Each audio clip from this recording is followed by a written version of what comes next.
The Whispering Shadows. In the heart of a dark forest stood an old mansion. It had once been a grand house, full of light and laughter. But those days were long gone. Now, the windows were boarded up, the paint was peeling, and the front door creaked eerily in the wind. Rumor had it that the mansion was haunted by whispering shadows. No one had ever seen them, but they said that if you were brave enough to enter the mansion at night, you could hear the whispers, telling secrets that would send chills down your spine. One stormy night, 3 adventurous friends, Max, Lily, and Sam, decided they would prove that the mansion was not haunted. They waited until midnight and then crept through the forest, flashlights in hand. The rain poured down, and the wind howled, but they were determined. As they reached the mansion, they heard a faint whisper coming from within.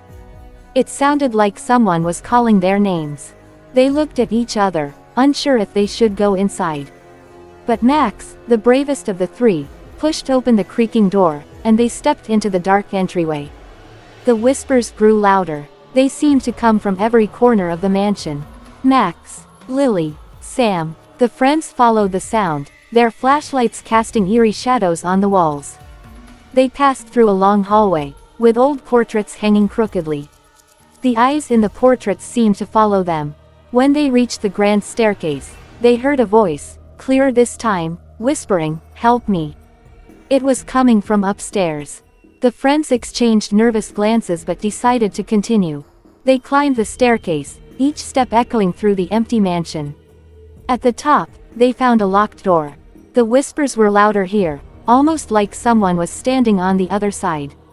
"Help me," the voice repeated, now desperate. Max took a deep breath and kicked the door open. Inside, they found an old attic, filled with dusty furniture and cobwebs. But there was no one there. The whispering stopped. The friends stood in silence, their hearts racing. Suddenly, the furniture began to move on its own, scraping against the floor. A shadowy figure emerged from the darkness, its form shifting and changing. It reached out a ghostly hand toward them, its voice a haunting echo. "Help me," it said, but now the friends could hear the sadness in the whisper. Lily stepped forward, her voice shaking but kind. "How can we help you?" she asked. The shadowy figure paused, then pointed to a small chest in the corner of the attic. The friends opened it and found an old diary. Inside, there were letters from a girl who had lived in the mansion long ago. She had gone missing, and her spirit had been trapped here, unable to find peace. The friends promised to share the diary with the villagers, to tell the story of the lost girl, and to give her a proper burial.